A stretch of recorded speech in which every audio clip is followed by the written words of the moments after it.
जैसे कि सिंघवी साहब ने कहा, शाम तक कस्में जो लोग खाते थे, सुबह तक फिर कस्में खाते रहे, और जब अपना ईमान ही बेच दिया, जो विधायक चुनकर कांग्रेस के चुनाव चिन्ह पर आया, वह 9 क्रॉस वोटिंग हुई है, जिसमें 3 तो आजाद उम्मीदवार है, उनके बारे में मैं कुछ नहीं कहना चाहूंगा। 6 जो उम्मीदवार चुनकर आए, जिन्होंने अपना ईमान ही बेच दिया, वो भारतीय जनता पार्टी को उनके क्षेत्रों में हरा कर आए हैं, और यहाँ आकर वो पार्टी की जो अधिकृत उम्मीदवार हैं, वरिष्ठ अधिवक्ता, हमारे प्रसिद्ध अधिवक्ता, हिंदुस्तान के सबसे लीडिंग लॉयर, उनके खिलाफ उन्होंने वोट दिया। तो क्या लगता है आपको कि वो नाराजगी का वोट था?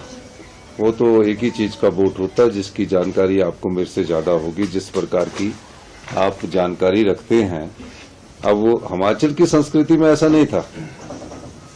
हिमाचल की संस्कृति में जो जिस पार्टी से चुनकर आता था, उसमें विरोधाभास रहता ही है, लेकिन जब वो चुनकर आए तो उन्होंने अपना वोट को बदला है, अपने ईमान को बेचा है।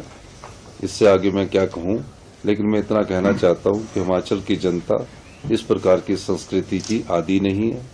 हिमाचल की जनता जानती है कि हमने कांग्रेस की सरकार को 5 साल चुनकर भेजा है, और जिस प्रकार से वो राजनीतिक दृष्टिकोण रखते हैं, उस दृष्टिकोण को हिमाचल की जनता पसंद नहीं करती। सर, जैसे कहा कि रात को डिनर भी हुआ, सुबह ब्रेकफास्ट भी हुआ, तो क्या सुबह तक एसेस नहीं कर पाए कि उनका नहीं, ऐसी बात नहीं है। लाइन ऑफ एक्शन क्या रहेगी? अब जब कोई ईमान अपना बेच दे तो उसमें हम क्या बोल सकते हैं? आगे क्या लाइन ऑफ एक्शन, आगे क्या रहेगा सर? देखिए, आगे कुछ लाइन ऑफ एक्शन नहीं है। 34 लोगों ने हमारे अपने ईमानदारी का परिचय दिया, तरह तरह के प्रलोभन उनको दिए। ऐसा नहीं है कि एक ही व्यक्ति को प्रलोभन मिला है। उन 34 आदमी तरह तरह के प्रलोभन दिए, जिसकी कल्पना हिमाचल के नेता नहीं कर सकते। मैं ये कह सकता हूँ, उसकी कल्पना हिमाचल के नेता नहीं कर सकते, लेकिन 34 आदमियों ने अपने चरित्र का भी परिचय दिया, अपनी नैतिकता का भी परिचय दिया, अपनी ईमानदारी का भी परिचय दिया, और आज 34 के 34 आदमी हमारे पास खड़े हैं।